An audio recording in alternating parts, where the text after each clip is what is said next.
Hello, and welcome to the Ascendant Art Podcast, where we're on a search for art that is ascending above the mainstream. This is Mike with Catalytic Comics, your host, with our co-hosts Vinny from Little Chad and Joey from Keeper's Cairn. And tonight we have a guest, Nicholas Mueller, the rather prodigious author and creator of multiple comics, including Demon Hunter Raven and Radiant Rapture. How are you guys doing tonight? Good. Glad to have another fun guest on. We're doing pretty good at this. Absolutely. So, Nick, I've followed a little bit of your work. I know I currently own your Sunchild title, and I've just been taking a look at your work. And you have put out quite a number of different titles and comics. Why don't you just tell us about a few of those? And I think you've got one that's coming up on a Kickstarter as well. Yeah, so I am the creator of Demon Hunter Raven and the upcoming story Radiant Rapture. It's a interconnected crossover, multiple universe shared characters that intertwine, interconnect, but yet stories can be told separately if people want to read it outside of that realm. But Demon Hunter Raven is what I kicked off with, and our world is kind of built within a supernatural area that spans history and time and different planes of dimensions, but it focuses on different characters dealing with different issues that might have some cross connection in it. So Raven's story is the one that we took off with, about a guy that gets fused with a relic, and it becomes intertwined with so many other organizations that want to use it for good or bad as he discovers upon his journey. Nice. And I also see there's kind of a Demon Hunter theme that crosses a few of these different titles. Tell us a little bit about that and how some of these interconnect. Yeah, so that was kind of by accident. It was never planned that way. It was just kind of, I ran a few features where on previous Kickstarters, I gave people a chance to create a character within this universe. You know how sometimes other people might see other opportunities that you weren't looking at, or see other ways to flesh out things that you weren't looking at. So guys like Paul Tucker came in with like characters like Sunchild and saw the opportunity to go, hey, I see you're doing like this faith-based stuff over here. What if we had like occultish sort of characters over here? Like there's different versions of Demon Hunters. And since that's such a general title, I hadn't really expanded upon that idea. So then we started fleshing out more into like demon hunting exorcists. Paul's character is a battle hippie, this guy that's more of a drifter amongst as he's looking for particular elements. And then we have Can you patent the term battle hippie and put that in like as a magic card? Because I would really love to be able to draw from a magic deck like, no, battle hippie. That would indefinitely be an unglued card.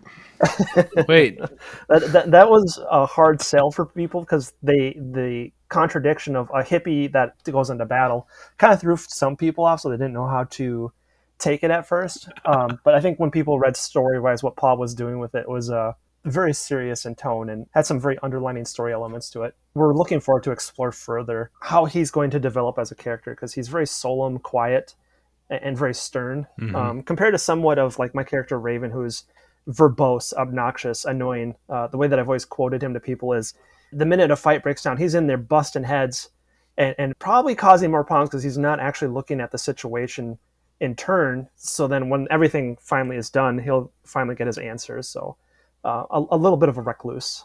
Oh, I get you. So in the case of Raven, it almost sounds like a shoot first, ask questions later kind of guy. It does make me wonder like how the hippie element comes in for a battle hippie, because I can definitely see it in the sense of what in the South we would call a rambling man. I could definitely see that kind of a character, but like my interest is definitely peaked now. Right, because the idea of a hippie promoting peace, but yet then there's this battle side to it. That his main storyline is about protecting people within areas that are that they themselves can't protect themselves. He's usually going like helping out the homeless or other people that maybe get lost in societal terms. So he tends to end up in these weird places, and he finds these weird situations. He gets mixed up into some really weird stuff. I guess there's a lot of weird stuff going on, I guess, if I could use that word several more times. I mean, if it's the best way to describe it, I wouldn't feel bad about saying it. It's weird stuff, man. It's weird stuff. Very weird. Very weird. When I want to just kind of circle back to not Jen Psaki, but circle back to something you were talking about, where you kind of stumbled into an interconnected universe. I kind of want to like dive into that a little bit, because I know that in the pop culture sense, we're very familiar with a stumbling interconnected universe with like the DC films that go out versus the Marvel ones, which were a much more planned experience. How has it been trying to interconnect things on the fly as a storyteller? Are there advantages to it that you found, or are there disadvantages? Like, tell me more about that, because I know that's the really big thing right now in pop culture, is like these interconnected shared universes. So I'd really like the perspective of someone who kind of stumbled into doing it on what they think the good parts of that are and what the bad parts are. Yeah, that's a good question. So for me, when I say stumbled upon it, it was never planned that way. I really wanted to focus on Demon Hunter Raven and his singular story. As other people and I myself were looking at it, it's like there was a lot of potential to expand outside of that and tell more stories. And my plan always was to do a lot of jumping back and forth in terms of historical moments and showing other hunters that affected the ongoing story, like all the way back from 1776, having a demon hunter that was part of the Revolutionary War, and just playing upon these certain moments that were big. Because one of the organizations that Raven ends up being part of is a paramilitary church organization. Their job is to go and hunt demons to protect people around the world. And then he kind of gets caught up in some of the mischief that's going on there and doesn't always agree with some of their things that they're doing. So the larger organization having a global effect also had people asking, like, is there other things that maybe are interconnecting, or like other factions, other things? I was like, well, yeah, there kind of is. And when I started talking to other people, they started asking, how does that all play into it? And so I'm not a writer by nature. I'm an artist. I was putting this book together just merely for the fact that I wanted to have something creative out there and to express some of the turmoil that I was going through. Demon Hunter Raven was more a story about me going through the trauma of my mom trying to commit suicide and the downward spiral that it caused me to go down. The way I describe it is like James O'Barr's emotional wreck that he went through, and then creating The Crow, like, the death of his fiance in a car crash, hit and run, or drunk driver, and how he kind of tumultuously dealt with that and his inner grieving. After my mom tried committing suicide and everything kind of just went downhill for me, I just kind of found myself not being able to emotionally display that or get help. I have 5 kids, so there's not a whole lot of room for me to express or find solace in some ways. So then I found myself trying to creatively use endeavors to put that out there. So I was less focused on the overall story. I was more about just the way these characters were inhabiting these places. And Raven's reckless nature was just kind of me trying to express that. I was just angry at everything, and I was ready to blow up at everything. And instead of doing that to someone physically, and even one of my kids, I used it in the form of the book. But as time went on, some other people started being like, there's a lot of potential with this, and started seeing the avenues that they could expand outside of that. I like business. I like entrepreneurship. And when people started asking about this stuff, I was kind of came from the other idea of going, well, what if we did tell other stories? It doesn't always have to be about Raven. That wasn't my sole purpose, but what if I helped out other people that want to publish something or have a written thing, and it's under my brand, under my universe, and we could expand and do something fun. Because I really like that zeitgeist of the time when Marvel was just putting out so many new cool characters. Like, you had the Hulk, Fantastic Four, Captain America, and it was just Jack Kirby, Stan Lee, Steve Ditko, all those guys who were just putting out so many cool new characters. I was like, well, what if we just had fun with this? What if we just started putting out some really fun things that wasn't trying to do anything other than just have fun and do cool adventures and maybe do some horror content. That's where it kind of just came down to, is just kind of partnering up with the right people, and like Paul Tucker with the Battle Hippie. I've got Matt Reese. We went all the way back to 300 AD to do a Saint Nick Demon Hunter story based off of the actual Saint Nicholas. So we have a short story about him going out and hunting demons within 300 AD. People really liked that because we just kind of went outside of our element and decided, what else would inhabit this history, this world. Plus, also, for some reason, just the idea of, like, you take certain historical figures that are not known to be tough in that kind of a way, and then you cast them that way. Like, those can often become very fun stories. Yeah, and we just want to have fun. We want to just go out there and just take our toys and then just see what we're going to do with them. And then we get a lot of feedback. Like, I had a character named the Crusader. He's this knight-looking guy. He's got, like, a really cool sword.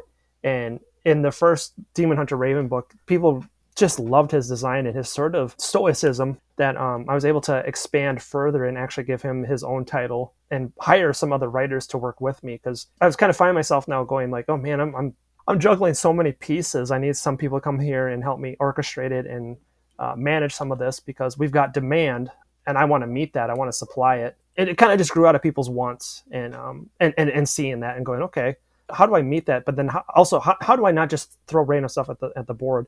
how do I give them what they want, but give them quality content at the same time? No, that's another question. I know Joey had some world building questions, so yeah, let's just get into the fun of world building. Yeah, I wanted to ask about. You said you had the interconnected universe. So does the main universe have any rules that you have in place to kind of act as controls? And if so, do the rules interfere with each other, or did they before you started trying to fix it? I'm weird. I tend to work backwards, as in I'll make a product and then people be like ask me questions like that. I'll be like, I've never thought about that. In fact, I didn't ever think about that. I would not suggest doing that for other people. It's not a very good way of creating things, and I seem to be the only person that gets away with it. Maybe not. I don't know. But so when I started everything out, there was kind of just no rules. It was just a run and gun sort of story. My main rule was I'm just going to put a story out there that whatever I feel is fun, whatever is something I want to do. If I want to show my character fighting werewolves or thugs, vampires, whatever, that's what the story was going to be about. So to contextualize, though, is anything that I had worked on before Demon Hunter Raven pretty much flopped, never went anywhere. So I was always under this mindset that it's going to fail. I'm going to have to restart over again.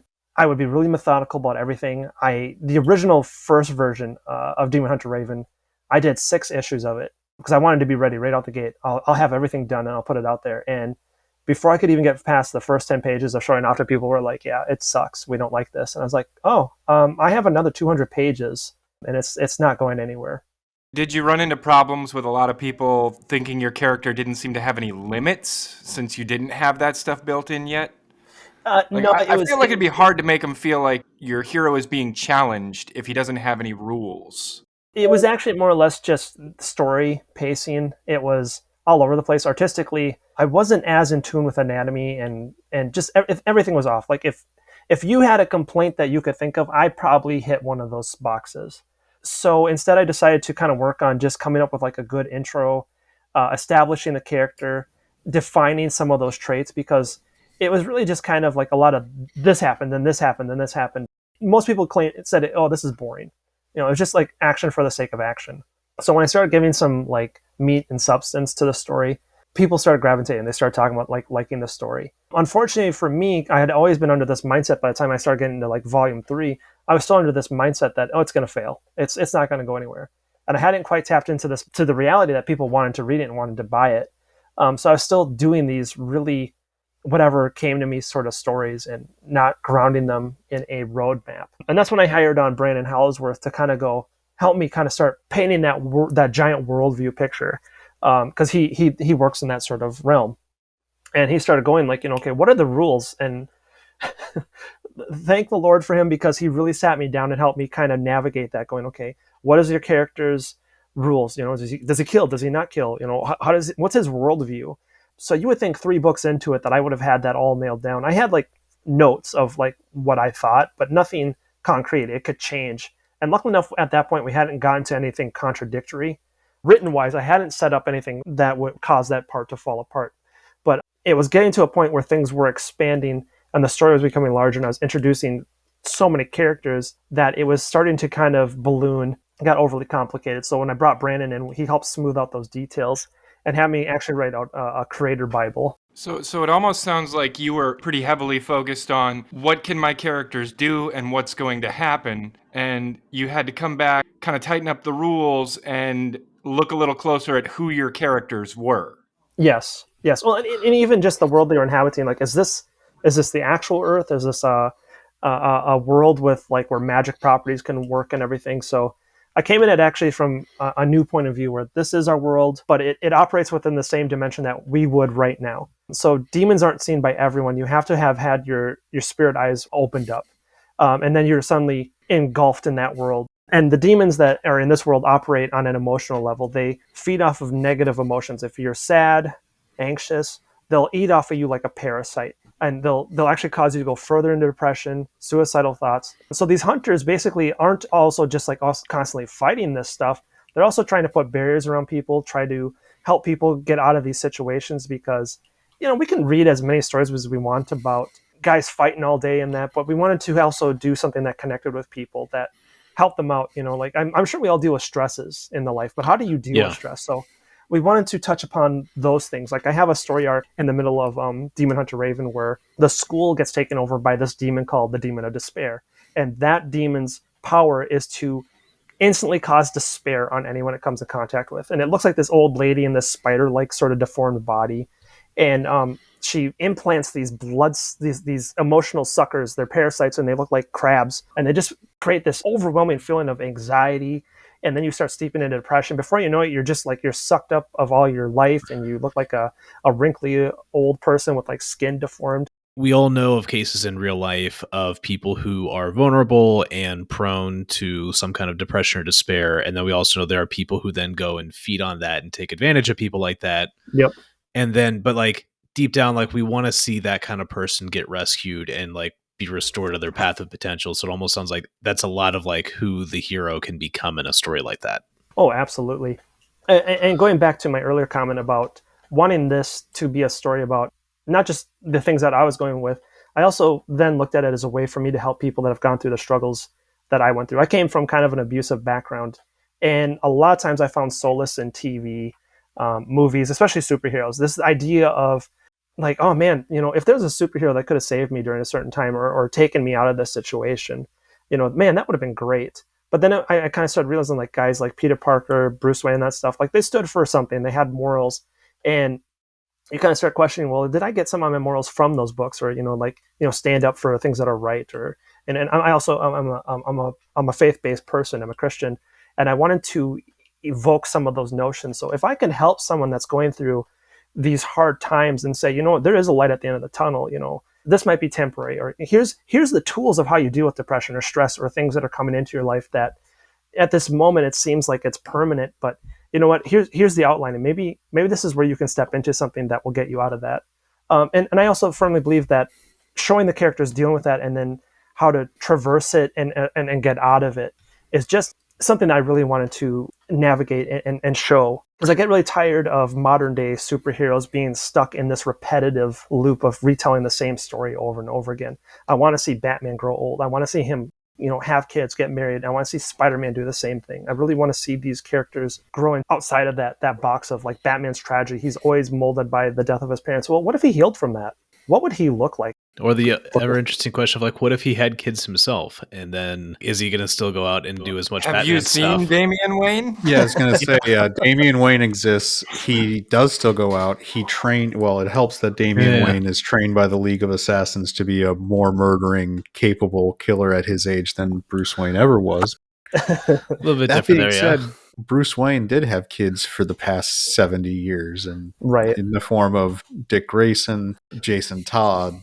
Why am I going blank on the one they just turned bisexual? Tim Drake.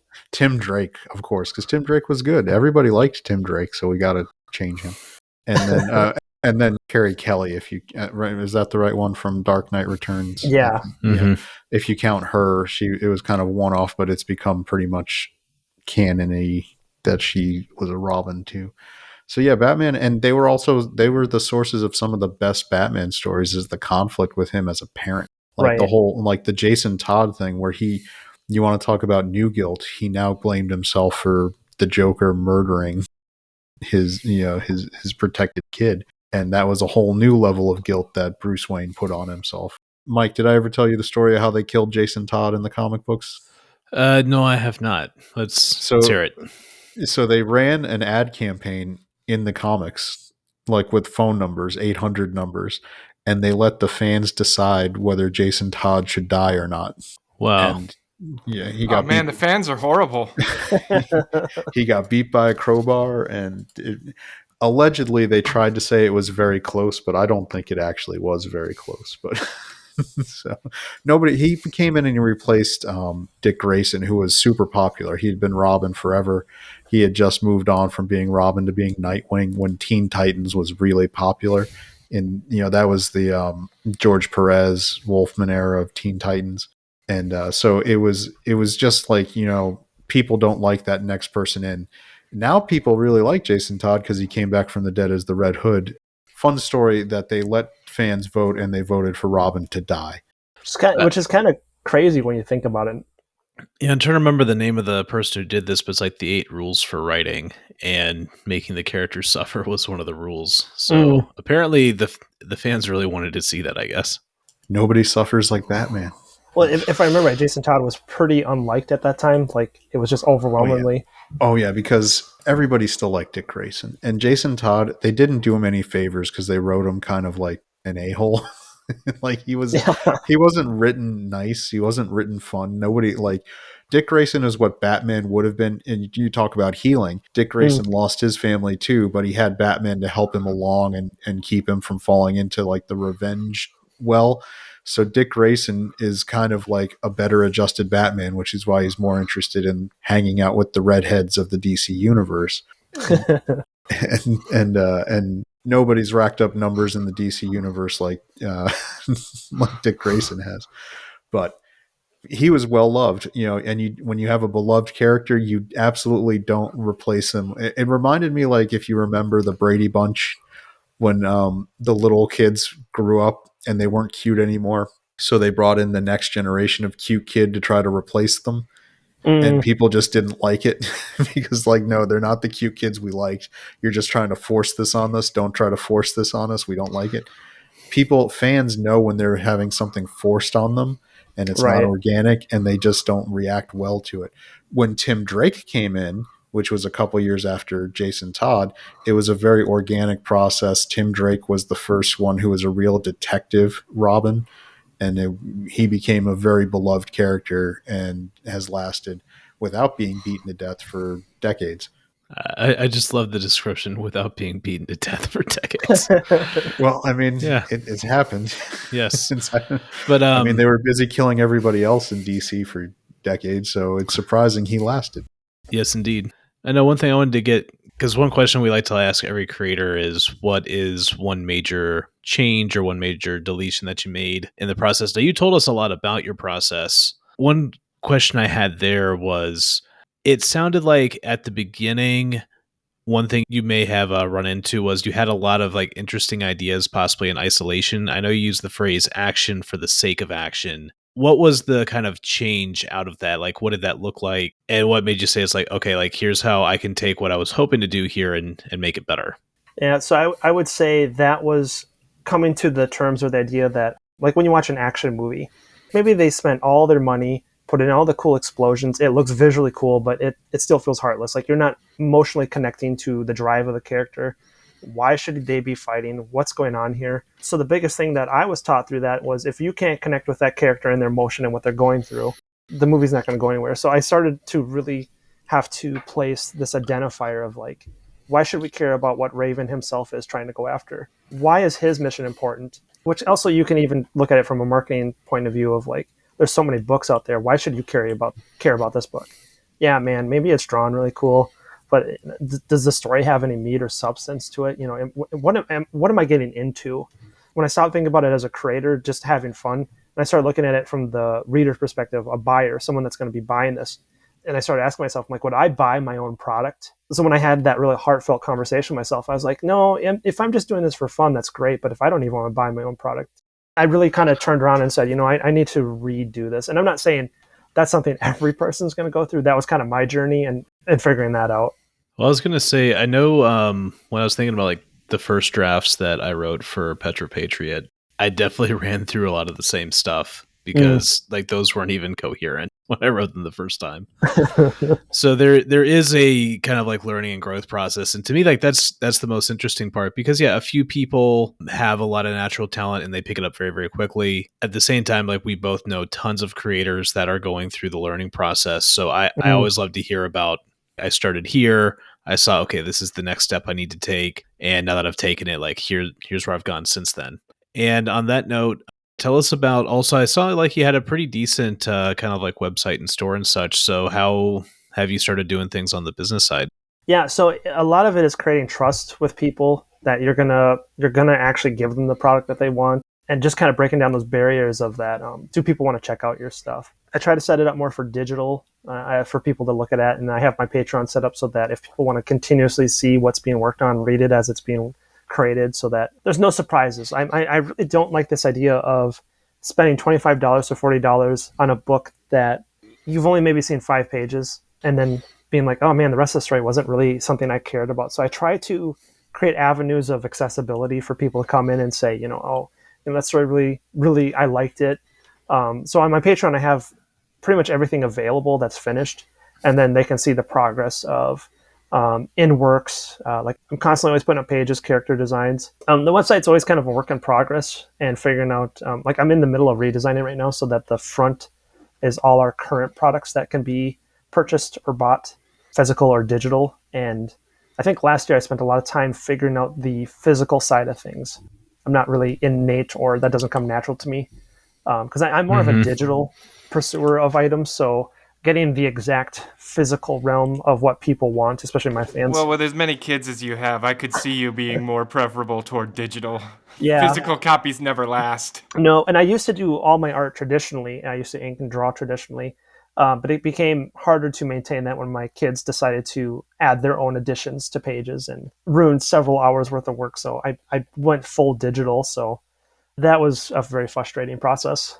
So I wanted to ask, you're talking about on the business end and making and kind of Patreon, and with my product, I have a Subscribe Star where people can support it on a monthly basis, and I'm kind of working towards having a physical product. Where do you see the best returns financially? Where do you see the most support, and which do you get the most satisfaction from as a creator in terms of seeing that support? Even though you may not make as much on the physical product going out, is that more satisfying to you versus like someone, or large numbers of people supporting you on Patreon? That depends on each product. So since I'm not just doing directly Demon Hunter Raven, that's kind of been my bread and butter. That's what people came in. It got to people in a way that they wanted to check out more stuff. So I kind of consider that my gateway into a lot of these other things. The Patreon is more or less to help fund and substantiate in between crowdfunds. Crowdfunding ended up for me being kind of like the big stage. The way that I describe it to people is everything else is like the teaser trailers as we're building up to the movie theater. So when we get to Kickstarter or Indiegogo, we're treating it like a movie premiere. We're bringing everyone to the movie theater. We're going to have this big event. We're going to just lavish them, and we're going to have fun with the fans and make them involved in it. Like one of the things I did for the Volume 3 of Demon Hunter Raven was played on the notion of being a hunter. And if you could go and hunt down backers, you would get a special reward. You just had to show references in that you had brought people in.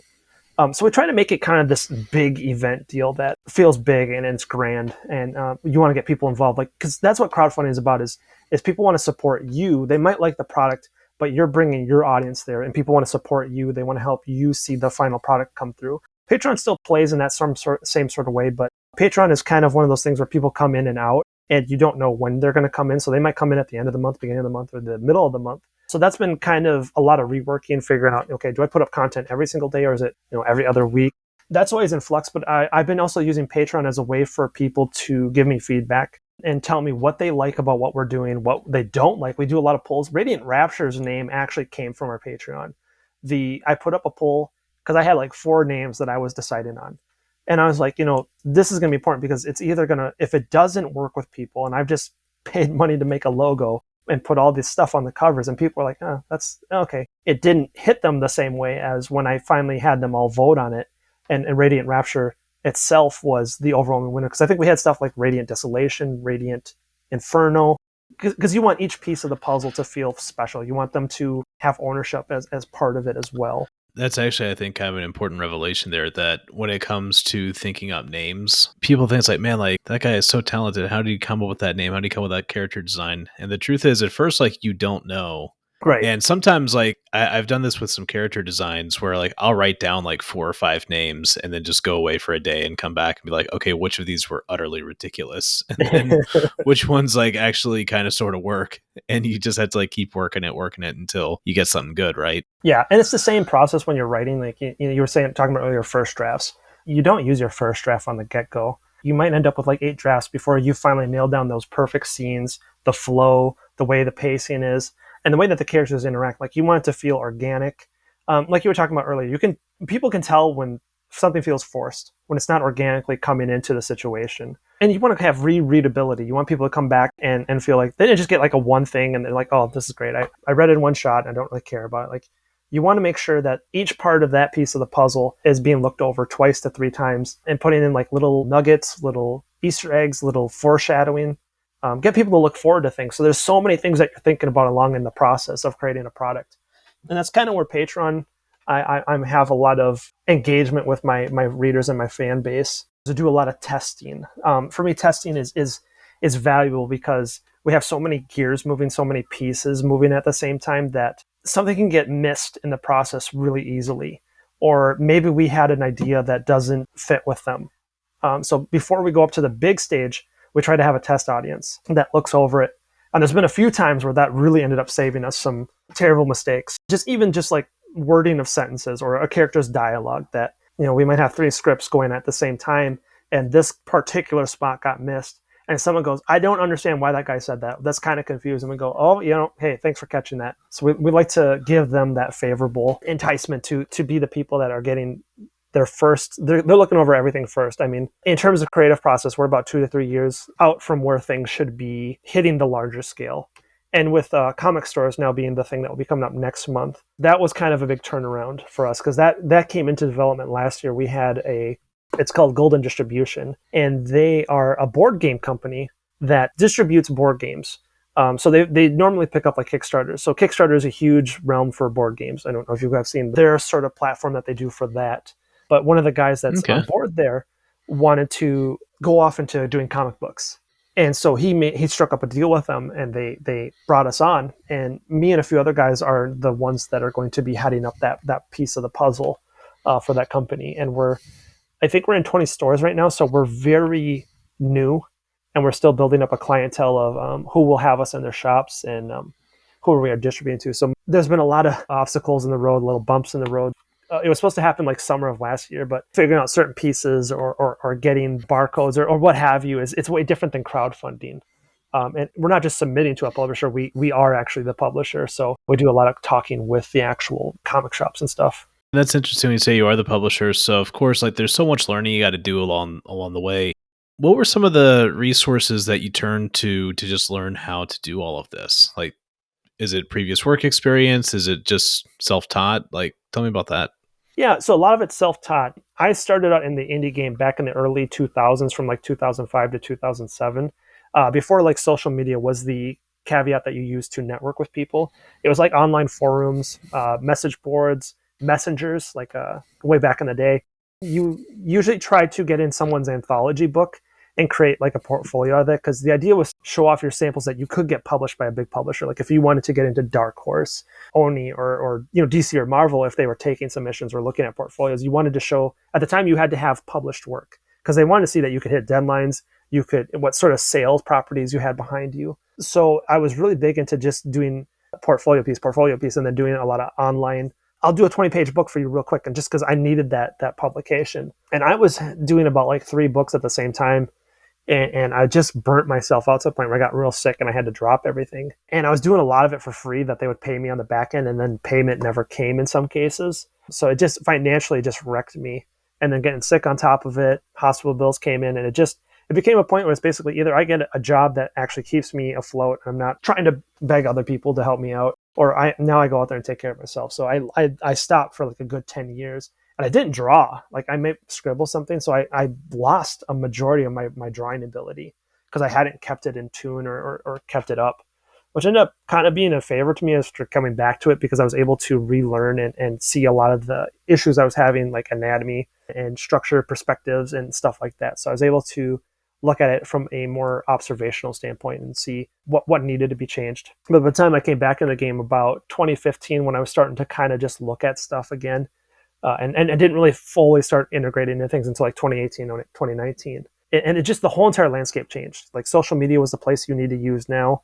And nobody's really trying to get into the publishers unless you really want to end up in certain places. Otherwise, Kickstarter became the new big thing.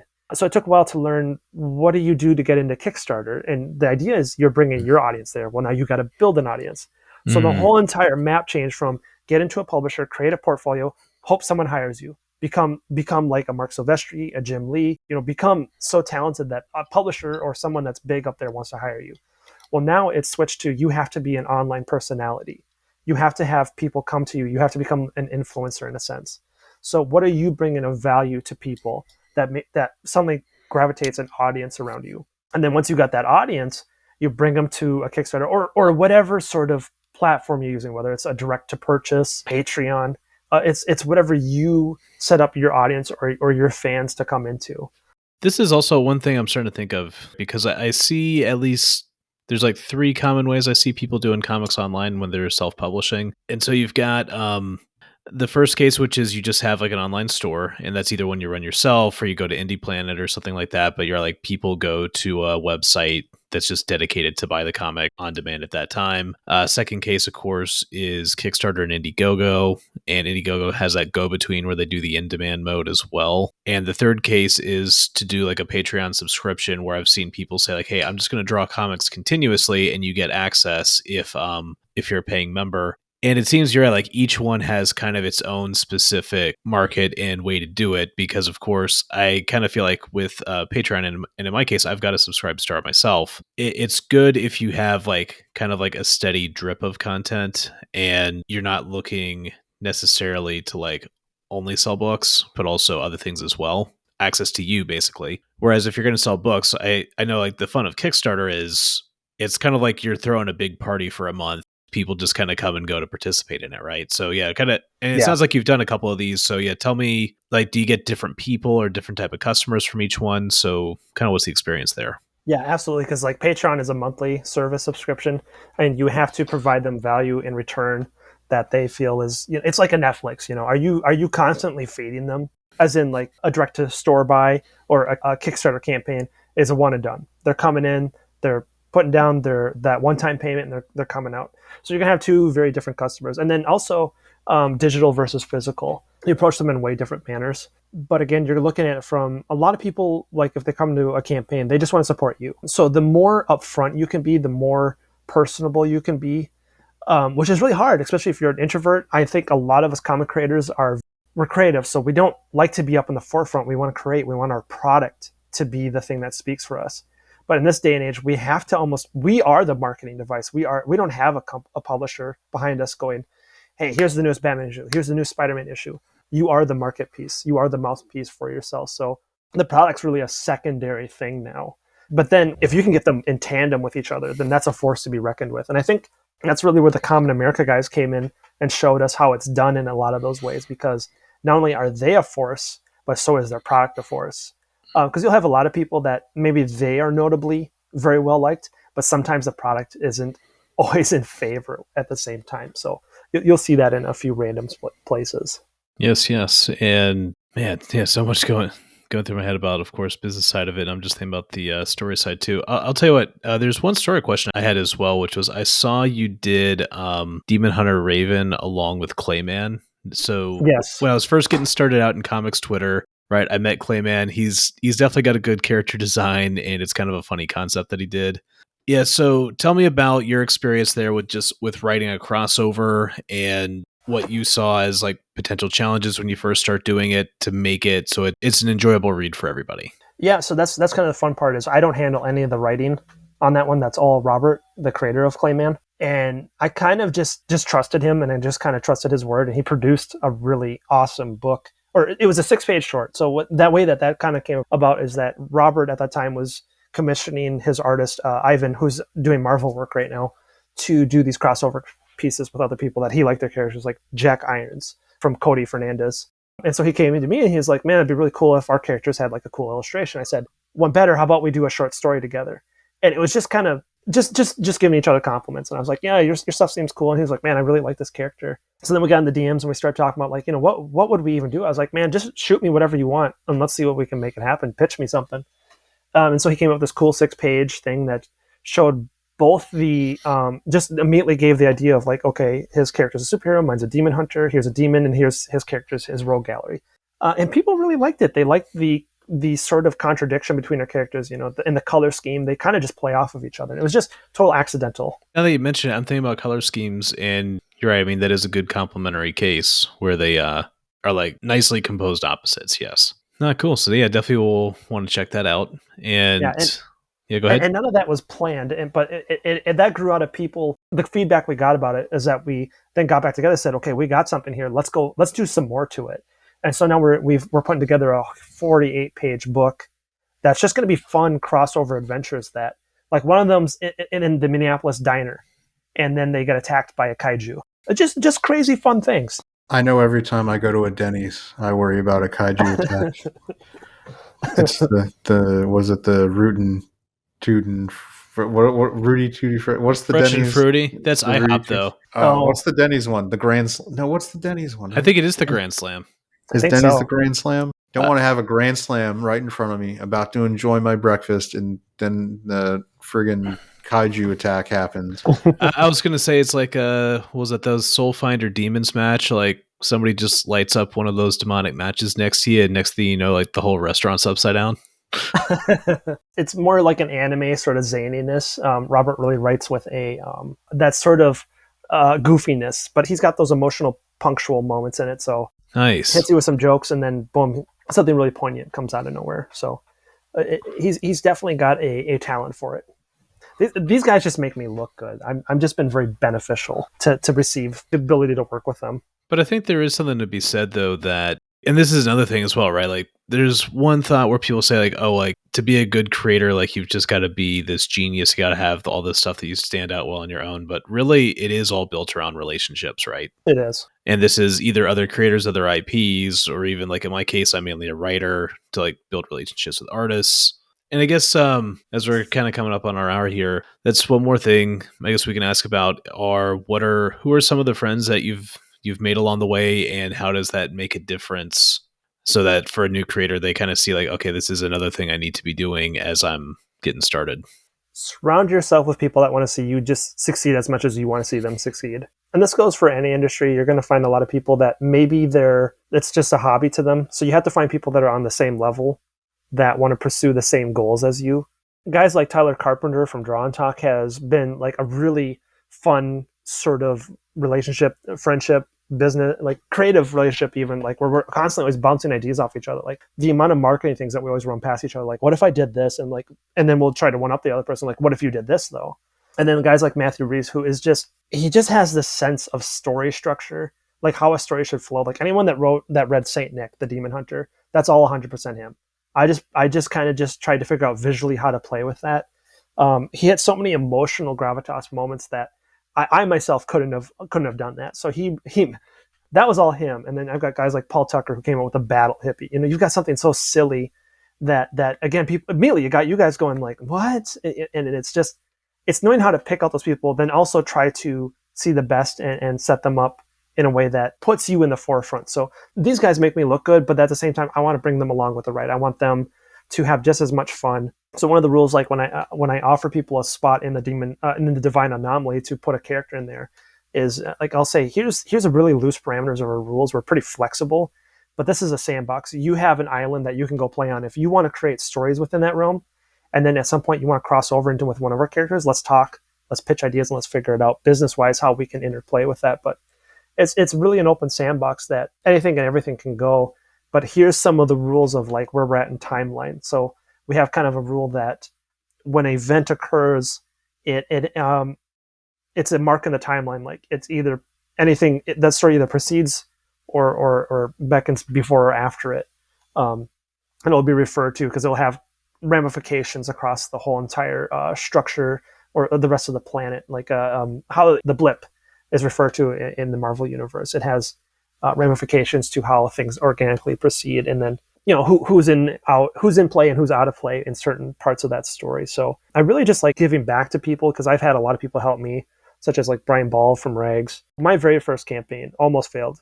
I was just trying to get like $500, and I struggled just to get 40 people to come and back me because I was unknown, didn't have an audience, didn't really have a name. And there was guys that would allow me to, or would like push my stuff, like guys like Jeremy Lott, Brian Ball, and they just were like got my stuff in the forefront of people, and they didn't have to do that. So I would say, pay attention to those guys that are lending you a hand. Not everyone has to do that for you. Not everyone is out there to help other people. A lot of people are out there for themselves, but treat people nicely. I think that can be such an understatement. Treat people with kindness, respect, and if you meet a grumpy person, someone that is maybe displaying negative attention, don't feed into it. That's really easy to do. But in terms of just building those relationships, networking with people, we're also a really small circle, so people do talk. If you're mistreating other people, that word travels so quickly. It's like a small town. The gossip flows pretty quickly, and that can be difficult sometimes because maybe you're trying to invest in someone, and maybe they're maybe not being forthright with you in some cases. So, but I think that's in any industry you get into. That's common workplace. You run into that anywhere you go. Where could I find you to support any upcoming projects? Yeah, so we're going to Kickstarter March 7th with a title called Radiant Rapture. You can always keep up with us on our either Twitter, Facebook, or our website called bmrcomics.com. And I live stream Monday through Friday randomly on the Ravenloft's YouTube channel, where I live stream me drawing the actual books as we go. And if you even just find Nicholas Mueller, that's another way to track me down. But Kickstarter, you can find us on there. And Patreon, BMR Comics, is a good way to track us down and support any of our ongoing titles. Because we're going to have one coming out every other month. So if you miss this upcoming one, we got another one in May. We got another one in July. We got another one in September. And then another one in November. We've got a lot of books and a lot of creators that are joining us to put out some cool content. Nice. Excellent. Well, I was really intrigued and I learned a lot. I appreciate that. I do want to say I think that it's awesome that you found a way to take some of the things that happened in your life and kind of find an outlet for it. I think a lot of people who aren't in a position to, when you're a husband or a father or you've got a lot of responsibility, it can be difficult to kind of process when things like that happen. So I just really applaud you for kind of leaning into that example and showing people how to kind of maybe channel that through a creative process and outlet. Yeah, thank you. That not wallowing in it, I think, is another thing too. Not allowing it to consume you. Well, just like the Demon of Despair character we're talking about. I mean, it's a battle for all of us each day. So. Oh yeah, exactly.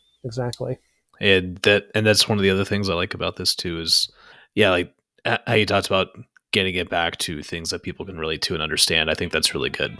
Yeah, and if you can't relate to a character, then you got to find some other avenue to get people into the book. And what are you doing to stand out? Even from a marketing position, your audience base, knowing who you're selling to, how are you standing out to them? How are you drawing them in? Because there's several things that you can do, but like if people were to say, what do people know you for? Like, what are your points of attraction and what's your gateway to bring people in? Those are important factors to think of too, because people are constantly marketing something to you. You're scrolling through post after post after post.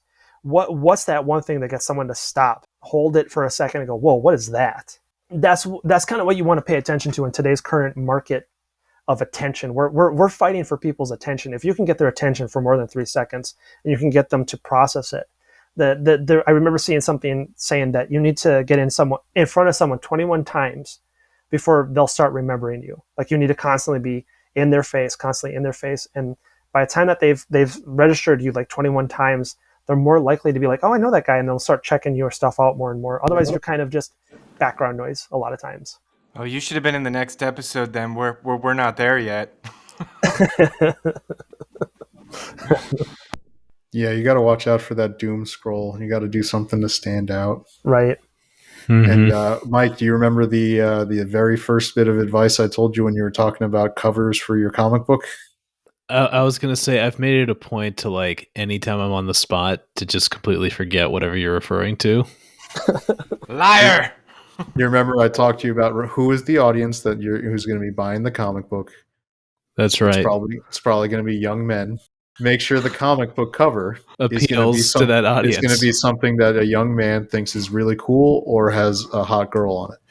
That's absolutely true, though. I mean, if you look at the demographics and what usually ends up on the movie posters or a cover in general, as you're playing off of that in some sort of manner. I mean, that's still what stops my scroll. If there's a hot girl, I'll go, whoa, wait, what's this? What's this post? Usually an elf girl. That'll immediately stop the scroll.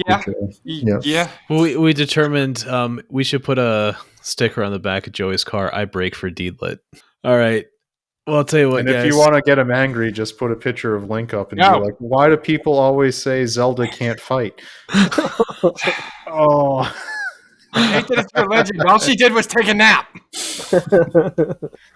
Oh, she's not the hero of legend. I know. But she gets to. What was her alter ego in was it was it Skyward Sword where she got to have like a alter ego, or was it No, I thought that was Ocarina of Time. Hold was on. was it Ocarina of Time where she was like, what's the, because that was a character in Smash Brothers. I just remember that. Yeah, she was Sheik. Sheik, yeah. Okay. So, Well, on that nice little caveat. but guys, it's been really good. So yeah, have a good night. Bye, everybody.